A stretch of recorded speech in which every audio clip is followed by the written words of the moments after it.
शास्त्रों पुराणों में बताया गया है कि मनुष्य धरती पर रहकर जो भी अच्छे या बुरे कर्म करते हैं उन सभी कर्मों का लेखा जोखा मृत्यु के बाद होता है और उसके अनुसार सजा और पुनर्जन्म मिलता है।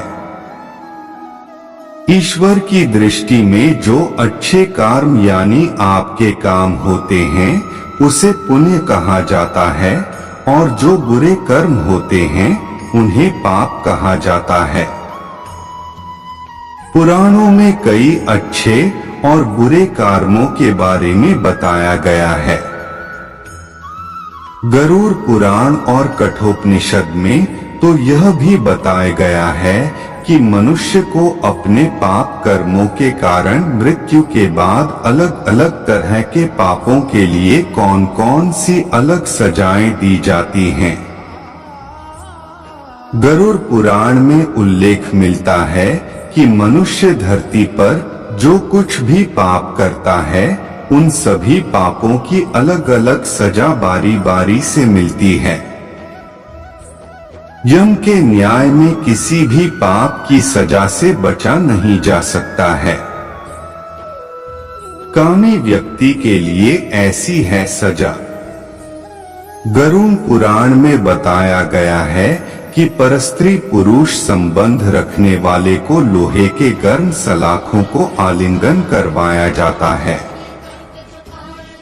जो पुरुष अपने गोत्र की स्त्री से संबंध बनाता है उसे नरक की यातना भोग कर लकड़बग्घा अथवा शाही के रूप में जन्म लेना पड़ता है। कुंवारी अथवा अल्पायु कन्या से संबंध बनाने वाले को नरक की घोर यातना सहने के बाद अजगर योनि में आकर जन्म लेना पड़ता है। जो व्यक्ति काम भावना से पीड़ित होकर गुरु की पत्नी का मान भंग करता है ऐसा व्यक्ति वर्षों तक नरक की यातना सहने के बाद गिरगिट की योनि में जन्म लेता है। मित्र के साथ विश्वासघात करके उसके पत्नी से संबंध बनाने वाले को यमराज गधा की योनि में जन्म देते हैं। लेकिन व्यभिचार और धोखा देने से भी बड़ा एक पाप है जिसकी सजा कठोर है। महाभारत के समय एक व्यक्ति ने ऐसा पाप किया था, लेकिन आजकल बहुत से लोग ऐसे पाप करने लगे हैं। जानिए वह पाप क्या है और इसकी सजा क्या है। कृष्ण की दृष्टि से यह है सबसे बड़ा पाप। भगवान श्री कृष्ण ने दृष्टि में जो सबसे बड़ा पाप है वह है भ्रूण हत्या। महाभारत युद्ध समाप्त होने के बाद जब द्रोणाचार्य के पुत्र अश्वत्थामा ने उत्तरा के गर्भ में पल रहे बालक परीक्षित पर ब्रह्मास्त्र का प्रयोग करके उसकी हत्या कर दी तब भगवान श्री कृष्ण सबसे अधिक क्रोधित हुए थे। श्री कृष्ण ने उस समय ही यह घोषणा कर दी थी कि अश्वत्थामा का पाप सबसे बड़ा पाप है क्योंकि उसने एक अजन्मे बालक की हत्या की थी।